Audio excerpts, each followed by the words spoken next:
Hello everyone, मैं विकास पाठक एक बार फिर आपका स्वागत करता हूं सी प्रोग्रामिंग की इस टेस्ट सीरीज में, जहां पर हम सी को कुछ बहुत ही इंपॉर्टेंट एग्जांपल्स के थ्रू समझ रहे हैं।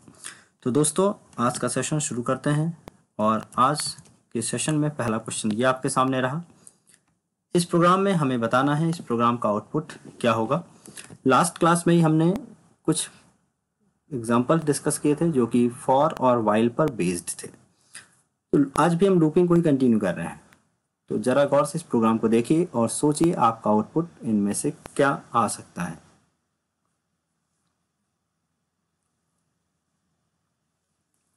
आई थिंक आपने सोच लिया होगा।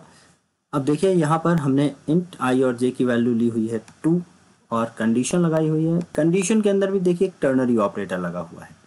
टर्नरी ऑपरेटर किस तरह से काम करेगा कि अगर हमारी पहली कंडीशन ट्रू होती है, दैट मीन्स अगर हमारा कंडीशनल या रिलेशनल स्टेटमेंट या पहला स्टेटमेंट इसकी वैल्यू अगर नॉन जीरो या ट्रू होती है तो फर्स्ट स्टेटमेंट एग्जीक्यूट होता है, अदरवाइज सेकंड स्टेटमेंट एग्जीक्यूट होता है। तो यहाँ पर देखेंगे हम कि अगर यहाँ पे नॉन जीरो वैल्यू आती है ओवरऑल पूरा स्टेटमेंट एग्जीक्यूट होने के बाद, तब तो वाइल लूप चलेगा, अदरवाइज वाइल लूप रिपीट नहीं होगा।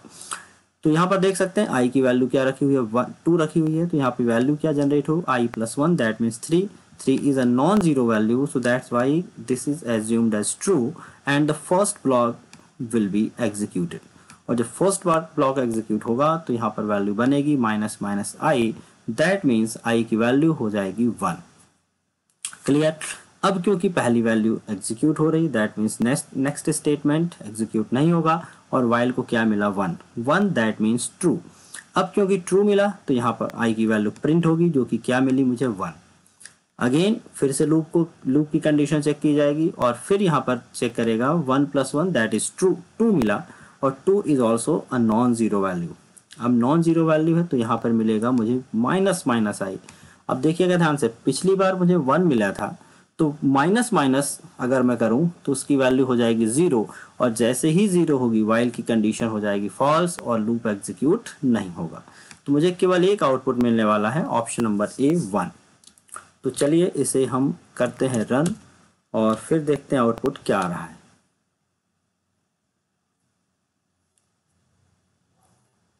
तो जैसा कि आप देख सकते हैं आपकी स्क्रीन पर 1 मिल रहा है हमें।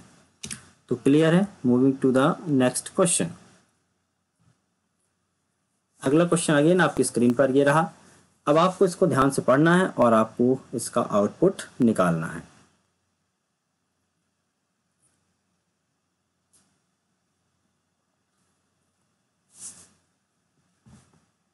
तो आपने सोच लिया इसका आउटपुट क्या आ सकता है।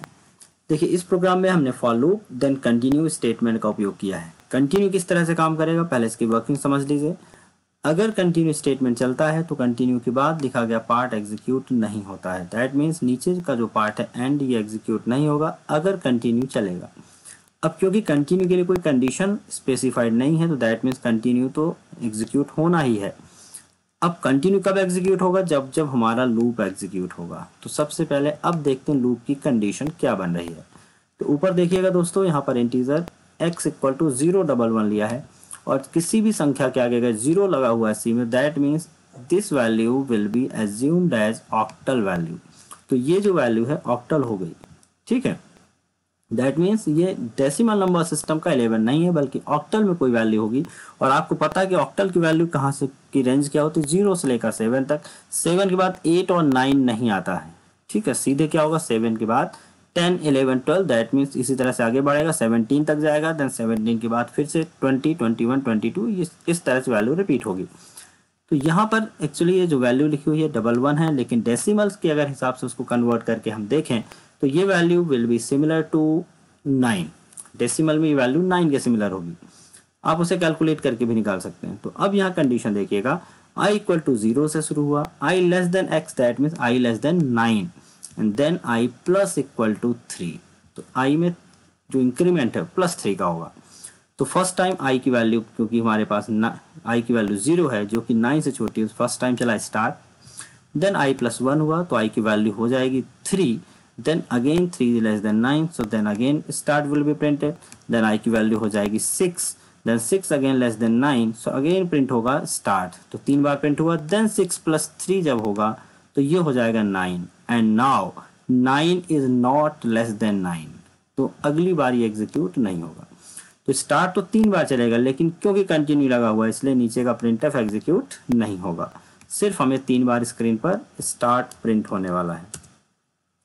देखिए अगेन हमने इसे रन किया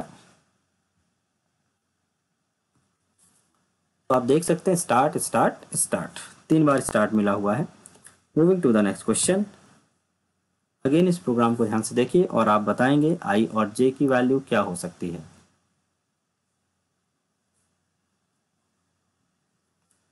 तो दोस्तों यहाँ पर देखिएगा, एक कंफ्यूजन यहाँ पर आपको हो सकती है, i equal to j equal to 2,3।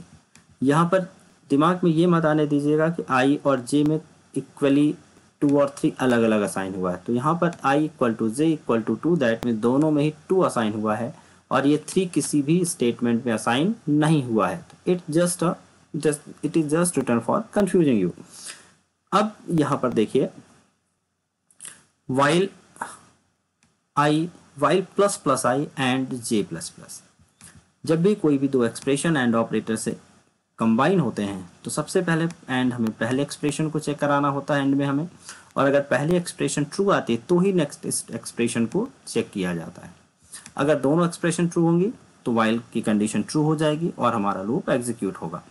तो यहाँ पर देखेंगे माइनस माइनस आई, क्योंकि आई की वैल्यू 2 है तो माइनस माइनस आई हुआ 1, क्योंकि 1 नॉन जीरो है तो हमारा एंड ऑपरेटर दूसरे पार्ट में जाएगा और जे प्लस प्लस कर देगा, और जे की वैल्यू क्या हो जाएगी 3, 2 + 1 3। तो पहली बार जो आउटपुट आया ये आएगा 1,3। अगेन लूप रिपीट हुआ, फिर से कंडीशन पर गया और यहाँ पर हो गया माइनस माइनस आई, क्योंकि आई की वैल्यू 1 हो चुकी थी, प्रीफिक्स ऑपरेटर लगा हुआ है तो आई की वैल्यू हो जाएगी 0, और क्योंकि पहली वैल्यू 0 हो जाएगी तो एंड ओवरऑल एक्सप्रेशन को फॉल्स बना देगा और अब आगे लूप रिपीट नहीं होगा। तो केवल एक बार आउटपुट आएगा और आउटपुट आएगा 1,3, ऑप्शन नंबर बी। तो चलिए दोस्तों इसे रन करके देखते हैं। तो आप देख सकते हैं आपके स्क्रीन पर आ गया है 1 and 3। Moving to the next question. Again आपको आउटपुट बताना है इस प्रोग्राम का, कोड को ध्यान से देखिए और अब इसका आउटपुट सोच लीजिए।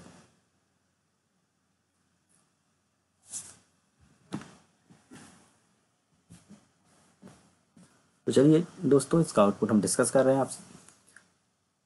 अब यहाँ पर स्टैटिक इंट लिया हुआ है और यहाँ से शुरू किया है आपने फॉर में इनिशियलाइजेशन, कंडीशन एंड अपडेशन, तीनों ही जगह पर प्लस प्लस आई लिखा हुआ है। यहाँ पर जब भी आप स्टैटिक इंट बनाते हैं तो असाइनमेंट हमेशा वेरिएबल का 0 से हो जाता है। इट्स अ रूल इन सी, सभी लैंग्वेजेस में लगभग यही रूल है। जब भी आप किसी वेरिएबल के आगे स्टैटिक क्लास ऐड कर देते हैं तो उसकी 2-3 प्रॉपर्टीज एक्स्ट्रा हो जाती हैं, जिसमें से एक प्रॉपर्टी ये रहेगी कि उसकी जो इनिशियल वैल्यू है वो हो जाएगी 0। तो अब यहाँ पे i इक्वल टू 0 हो गया। अब चलते हैं फॉर की बात करते हैं। फॉर में इनिशियलाइजेशन क्या लिखा, प्लस प्लस आई, तो दैट मीन्स यहाँ पर i की वैल्यू हो गई 1। देन आते हैं कंडीशन पर, कंडीशन क्या कहता है, प्लस प्लस आई, तो अब यहाँ प्लस प्लस आई लिखा हुआ है तो दैट मीन्स कंडीशन हो गई प्लस प्लस आई की वैल्यू हो गई 2। अब यहाँ पर तब तक लूप चलाना जब तक 0 नहीं आ जाएगा या फिर अंदर कहीं ब्रेक स्टेटमेंट यूज ना हो। तो फिलहाल अभी यहाँ पर देख लेते हैं, नॉन जीरो आ रहा, 2 आ रहा है तो प्रिंटफ करेगा आई को और आई की वैल्यू क्या प्रिंट हो जाएगी 2 प्रिंट हो गई।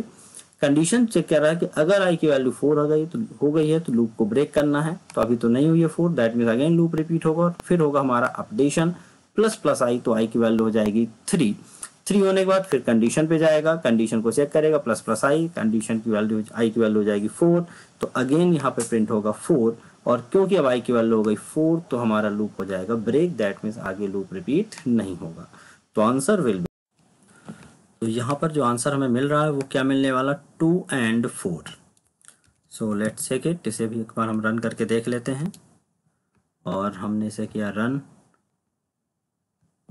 तो देखिए आंसर क्या मिल गया हमें, 2 and 4।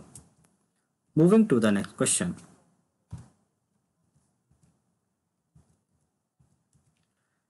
चलिए इस क्वेश्चन का आंसर आपको सोचना है और जब मैं एक्सप्लेन करूंगा तो उसे मैच करना है आपके आउटपुट से। दोस्तों यहाँ पर देखिए हमने फॉर लूप का उपयोग किया हुआ है और हमने फॉर में सिर्फ लिखा printf %d 10 एक कांस्टेंट प्रिंट कराया हुआ है। और अब आपको देखना है, ये बताना है कि यहाँ पर जो 10 है कितनी बार प्रिंट होगा एक बार या नथिंग, कुछ भी आउटपुट नहीं आएगा, या कोई एरर आएगी, या फिर इनफाइनाइट टाइम प्रिंट होगा। तो चलिए दोस्तों मैं आपको बता दूं, जब भी फॉर स्टेटमेंट में आप इस तरह से मल्टीपल सेमीकोलन लगा देते हैं तो फॉर का पहला कंडीशन ये है कि फॉर के जो स्टेटमेंट्स हैं उसमें 3 पार्ट होना कंपलसरी है, भले ही वो एम्प्टी क्यों ना हो, खाली होंगे चलेगा। तो यहाँ पे क्योंकि फॉर एम्प्टी है दैट मीन्स हमारा स्टेटमेंट तो पूरा लिखा हुआ है, दैट मीन्स फॉर में कोई एरर तो नहीं आएगी। बट क्योंकि फॉर का इनिशियलाइजेशन, कंडीशन और अपडेशन नहीं है तो ये बनेगा इनफाइनाइट फॉर लूप। और जब इनफाइनाइट फॉर लूप बन गया तो यहाँ पे आपको पता है कि अब ये 10 जो है वो हमारा इनफाइनाइट टाइम प्रिंट होने वाला है। तो इसे हम करते हैं रन और हम ये देखिए स्क्रीन पर इनफाइनाइट टाइम 10 प्रिंट हो रहा है। Moving to the next question. चलिए अगले क्वेश्चन पर देखिए, यहाँ पर इस प्रोग्राम में हमने एक फंक्शन डिक्लेयर किया हुआ है int r नाम से, और इस फंक्शन को हमने यहाँ पर फॉर लूप में कॉल किया हुआ है, ठीक है। और इसी फंक्शन को यहाँ printf में प्रिंट किया हुआ है। बहुत सिंपल सा फंक्शन। नीचे फंक्शन की बात कर लें अगर हम, फंक्शन का टाइप इंटीजर, जब भी किसी फंक्शन का टाइप रिटर्न टाइप इंटीजर हो तो आप बेशक उसे यही मानिए कि वो एक वेरिएबल की तरह बिहेव करेगा। अब लेकिन वो रिटर्न क्या करेगा, वैल्यू क्या होगी उसकी वैल्यू निर्धारित होगी इसके स्टेटमेंट से। तो देखिए हमने फंक्शन में static int num equal to 7 लिया हुआ है और रिटर्न कर दिया है नम माइनस माइनस को, ठीक है। अब क्योंकि रिटर्न नम माइनस माइनस हो रहा है तो दैट मीन क्योंकि पोस्ट इंक्रीमेंट लगा हुआ है तो पहले वैल्यू रिटर्न होगी, देन उसके बाद नम की वैल्यू माइनस माइनस हो जाएगी। तो फर्स्ट टाइम अगर हम इस फंक्शन को कॉल करेंगे तो मुझे क्या मिलने वाला, 7। तो और अब एक चीज़ और आप देखेंगे कि यहाँ पर पहली बार फंक्शन की कॉलिंग कहाँ पर हुई है, फॉर लूप की इनिशियलाइजेशन में। दैट मीन्स यहाँ पर फंक्शन की कॉलिंग केवल एक बार होगी क्योंकि इनिशियलाइजेशन का पार्ट केवल एक बार चलता है। लेकिन कंडीशन में, बॉडी में एंड अपडेशन में जितनी बार फंक्शन कॉल होगा उतनी बार यही फंक्शन एग्जीक्यूट होने वाला है।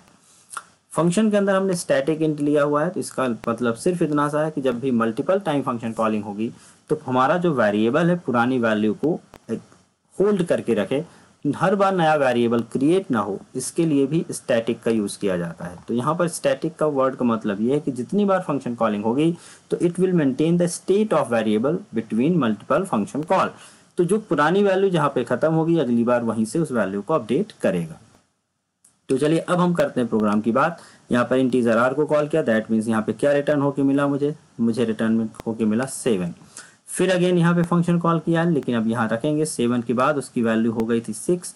दैट मीन्स अगली बार जब रिटर्न होगा तो 6 माइनस माइनस, बट के पोस्ट फिक्सड पहले मुझे 6 रिटर्न हो जाएगा। अब क्योंकि यहाँ 6 आ गया जो कि नॉन जीरो है तो यहाँ पर फिर अगला स्टेटमेंट चलेगा printf, क्योंकि कंडीशन अगर ट्रू होती है तो पहले लूप बॉडी चलती है देन अपडेशन चलता है।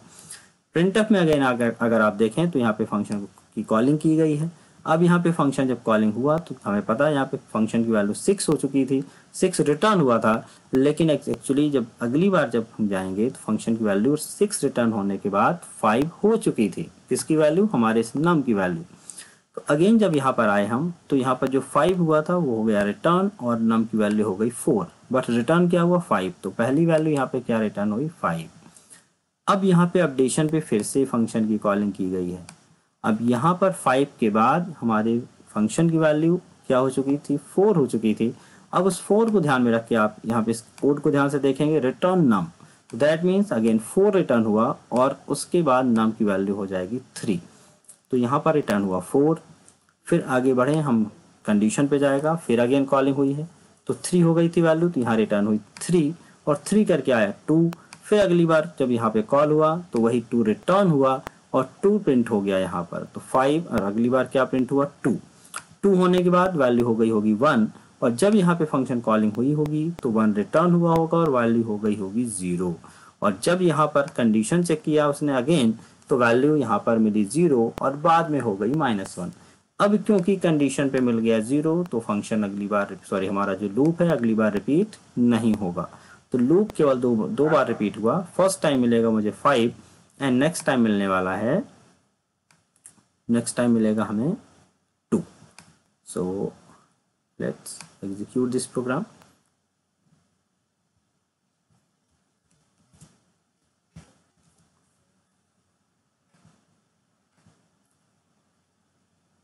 देखिए आउटपुट हमें क्या मिल रहा है, 5 and 2। चलिए देखते हैं नेक्स्ट क्वेश्चन को। अगेन फॉर लूप का प्रोग्राम है और इस कोड को ध्यान से देखिए और अंदाजा लगाइए कि हमें यहाँ पर आउटपुट क्या मिल सकता है।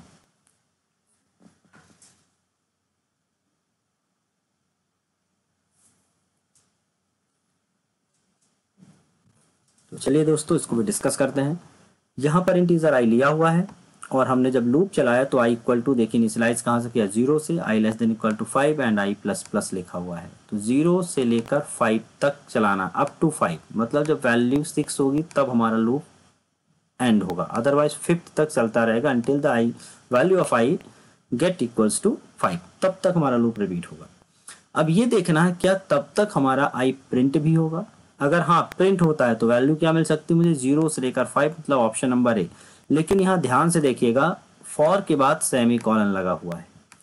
जब भी फॉर के बाद या इफ के बाद कभी सेमी कॉलन आप देखिए तो इसका मतलब ये नहीं है कि उसमें कोई एरर आएगी सिंटैटिकली, इसका मतलब ये है कि ये एम्प्टी फॉर है। दैट मीन्स फॉर लूप तो लिखा हुआ है, फॉर लूप चलेगा, बट ये कुछ भी एग्जीक्यूट या इसकी कोई लूप बॉडी नहीं है, तो ये किसी और स्टेटमेंट को नहीं चलाएगा बल्कि केवल ये खुद के स्टेटमेंट को चलाएगा। दैट मीन्स केवल आई को इंक्रीज करेगा ये। तो आई को इंक्रीज करते हुए कहाँ तक जाएगा, 5 तक, तो ठीक है। और आई की वैल्यू जैसे 6 होगी वैसे लूप क्या हो जाएगा, फिनिश्ड हो जाएगा। दैट मीन्स आगे का स्टेटमेंट एग्जीक्यूट हो जाएगा। लेकिन अब यहाँ याद रखेंगे जो आई की फाइनल वैल्यू होगी वो होगी 6, क्योंकि जब जैसे हमारी आई की वैल्यू 5 होगी तो कंडीशन ट्रू होगी, तो एक बार और लूप चलेगा और आई की वैल्यू हो जाएगी 6। जब आई की वैल्यू होगी 6 तब कंडीशन हो जाएगी फॉल्स और लूप रिपीट होना हो जाएगा बंद। तो यहाँ इस चीज़ को ध्यान रखना है कि जब भी आप की लूप की कंडीशन देखें, अगर कहीं आई लेस देन 5 लिखा हुआ है तो इसका मतलब है कि 5 पे जाकर लूप खत्म होगा, क्योंकि 4 तक रिपीट होना है। अगर इक्वल टू 5 लगा हुआ है दैट मीन्स आई की फाइनल वैल्यू जब 6 होगी तब जाकर लूप रिपीट होना बंद होगा। तो जब नीचे आए और यहाँ आई की वैल्यू प्रिंट की, तो यहाँ पर आई की जो फाइनल वैल्यू प्रिंट होने वाली है वो प्रिंट होने वाली है 6।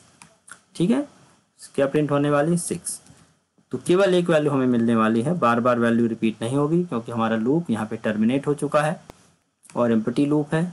तो हमें एक वैल्यू केवल मिलेगी और वो क्या होगी, 6। आप देख सकते हैं आपकी स्क्रीन पर। Okay, moving to the next question. अगला क्वेश्चन आपकी स्क्रीन पर ये रहा। कोड को ध्यान से पढ़िए और इसके आउटपुट का अंदाजा लगाइए।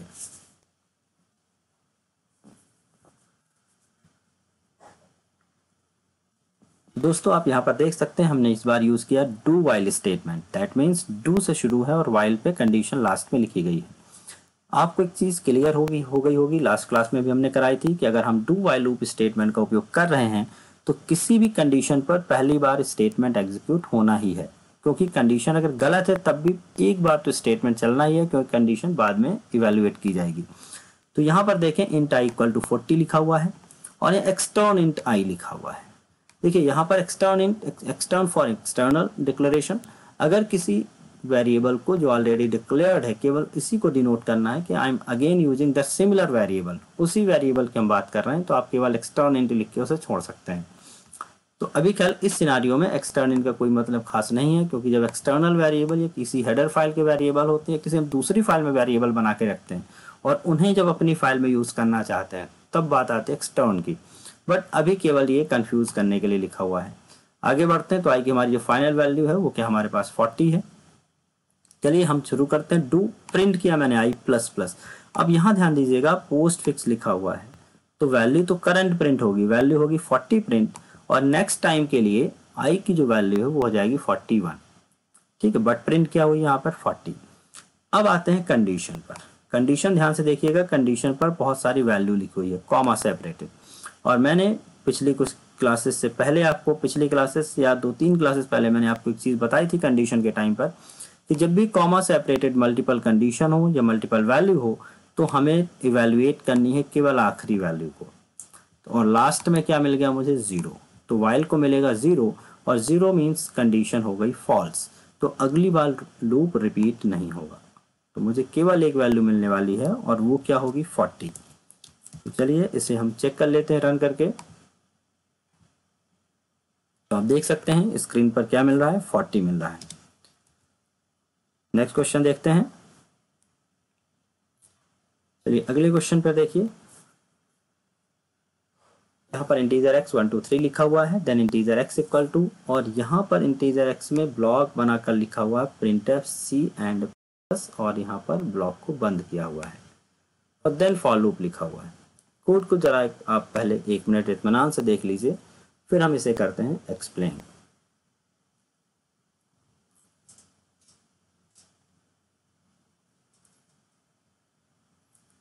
तो आपने कोड देख लिया होगा।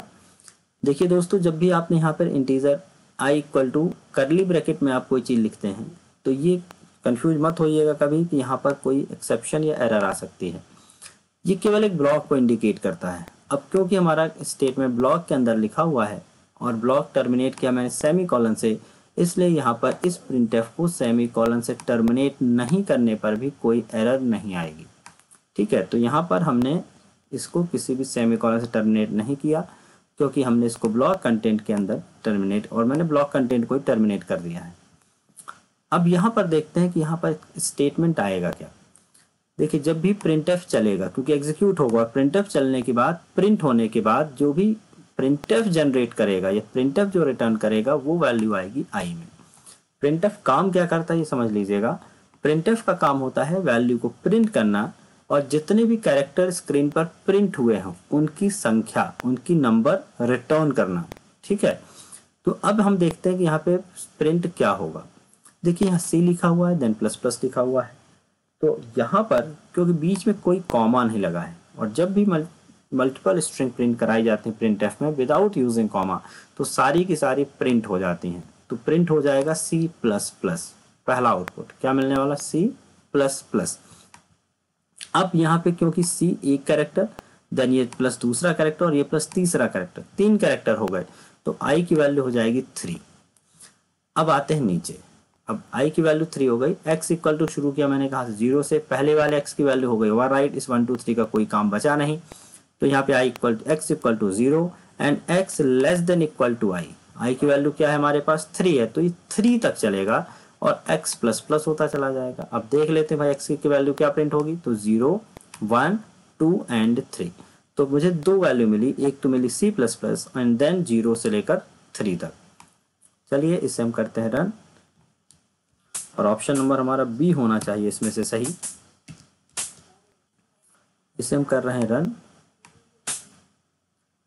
तो आप देख सकते हैं C प्लस प्लस आया है, देन 0 1 2 3 आया है। इस तरह के प्रोग्राम्स पे आप थोड़ा फोकस रखें, और क्लास के बाद भी आप चाहें तो वीडियो को अगेन एक बार फिर से रन करके ज़रूर देखिएगा अगर कोई कन्फ्यूजन रहती है तो। चलिए अगला क्वेश्चन आपके सामने ये रहा। यहाँ पर हमें बताना है कि आउटपुट क्या आने वाला है।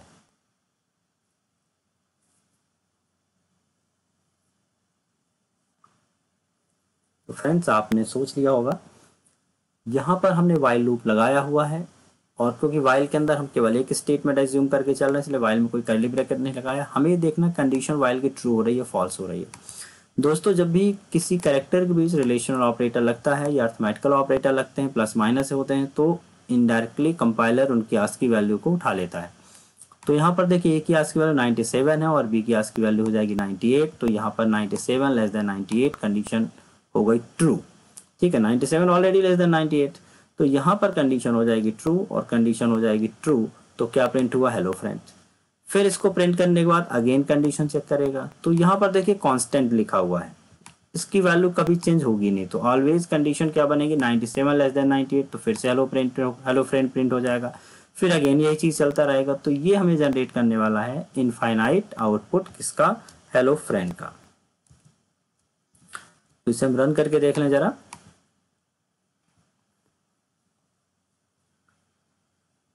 वेट कर, तो ये देखिए फ्रेंड्स, हेलो फ्रेंड आता ही जा रहा है, इनफाइनाइट टाइम चलता रहेगा जब तक हमारा मेमोरी स्टेक ओवरफ्लो नहीं हो जाएगा। ओके, नेक्स्ट क्वेश्चन देखते हैं। अब देखिए यहाँ पर अगला क्वेश्चन अगेन वाइल लूप का है, और अब आपको बताना है कि इसका सही आउटपुट क्या आ सकता है। तो सोचिए जरा, फिर हम इसे कर रहे हैं एक्सप्लेन।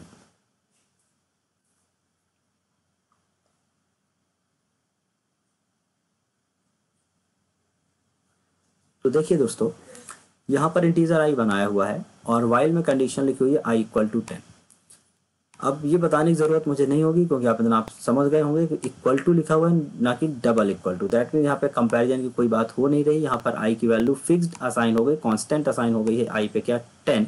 अब क्योंकि 10 असाइन हो गई तो ये नॉन जीरो है, कंडीशन हो गई ट्रू, और यहाँ पर आई को कर दिया प्रिंट। तो 10 प्रिंट हुआ, देन आई प्लस 1 हुआ, तो आई की वैल्यू हो गई 11 तो हुई। लेकिन जैसे ही आप इस कंडीशन पे वापस आएगा, आई की वैल्यू वापस क्या सेट हो जाएगी 10, तो अगेन क्या प्रिंट हो जाएगा 10, देन अगेन 11 होगी, लेकिन फिर से वापस 10 हो जाएगा। तो इस प्रोग्राम में मुझे 10 की वैल्यू इनफाइनाइट टाइम मिलने वाली है। That means option number A. इसे भी हम करते हैं रन और फिर देखते हैं कि क्या हमारा प्रेडिक्शन सही है। तो आई थिंक अब आउटपुट आना चाहिए। ये देखिए 10 10 10 10 10 आउटपुट आता जा रहा है। आप राइट हैंड साइड में देखेंगे तो आप देख सकते हैं कि स्क्रॉल बार नीचे चलता जा रहा था। तो ये बार बार इनफाइनाइट टाइम प्रिंट हो रहा है 10। नेक्स्ट क्वेश्चन देख लेते हैं। अगेन देखिए फॉर का एक एग्जांपल आपके सामने है और आपको यहाँ पर सोचना है कि इसका सही आउटपुट क्या आएगा। सोच लीजिए जरा।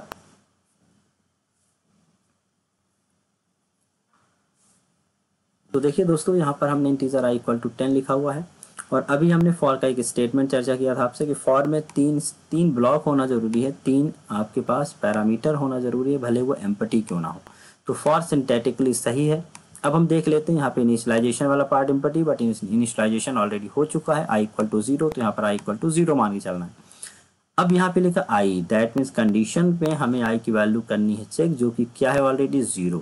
तो फॉर को क्योंकि मिल गया 0, तो फॉर की कंडीशन हो गई फॉल्स और हमारा फॉर यहीं से हो गया टर्मिनेट, मतलब फॉर की बॉडी में नहीं पहुंचेगा। दैट मीन्स हेलो प्रिंट नहीं होगा और आने वाला है क्या, नथिंग, कुछ भी प्रिंट होने वाला नहीं है। तो चलिए इसे हम कर लेते हैं एक बार चेक, रन करते हैं ज़रा। तो ये देख सकते हैं आप, आपकी स्क्रीन पर कोई भी आउटपुट प्रिंट नहीं हो रहा है। नेक्स्ट क्वेश्चन पे देख लेते हैं। चलिए अब इस क्वेश्चन को ध्यान से देखिएगा। यहाँ पर कंडीशन लूप के अंदर एक कंडीशन लगी हुई है और अगर कंडीशन ट्रू होती है तो यहाँ पर प्रिंट करना है एक्स और वाई की value. X equal to percentage d x की value, then y equal to percentage d x और वाई की वैल्यू प्रिंट करनी है। यहाँ पर एक्स और वाई की वैल्यू लिखी हुई है, सोचिए ज़रा।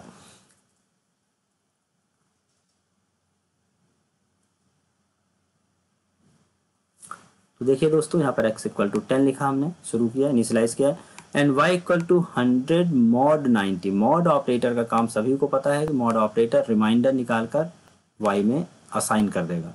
तो 100 मॉड 90, 90 1 जा 90, क्या बचा 10, और y में क्या आ गया 10। तो x में भी 10 है और y में भी 10 है, और एक वेरिएबल हमने डिक्लेयर किया हुआ i। लूप के लिए हमने लिखा i इक्वल टू 1 से शुरू करना है, आई लेस देन 10 तक चलाना और आई प्लस प्लस, मतलब यूजुअली देखा जाएगा लूप ब्रेक ना हो कहीं तो हमारा जो लूप है 1 से लेके 10 तक रिपीट होने वाला, मतलब 9 तक चलेगा, 10 में हो जाएगा terminate.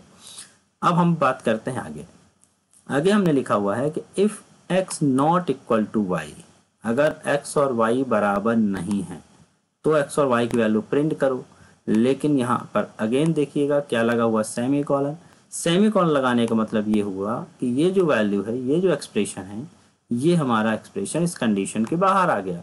That means condition true हो या फॉल्स, इसे कोई फर्क नहीं पड़ेगा। दैट मीन्स एक्स और वाई की वैल्यू तो प्रिंट होनी ही है, एक्स और वाई वैल्यू प्रिंट होनी। और उसी तरह से यहाँ पर अब आप देखिएगा कि फॉर आई इक्वल टू, यहाँ पर जो लिखा हुआ है आई लेस देन 10 आई प्लस प्लस, इसके बाद भी क्या लगा हुआ है, सेमी कॉलन लगा हुआ है।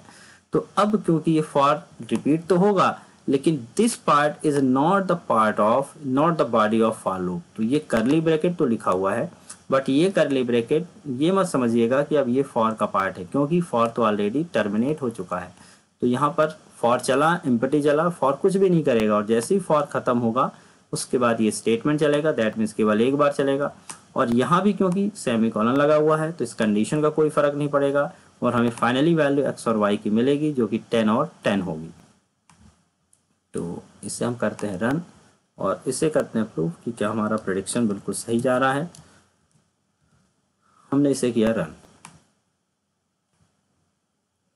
तो आप देख सकते हैं स्क्रीन पर x equal to 10 and y equal to 10।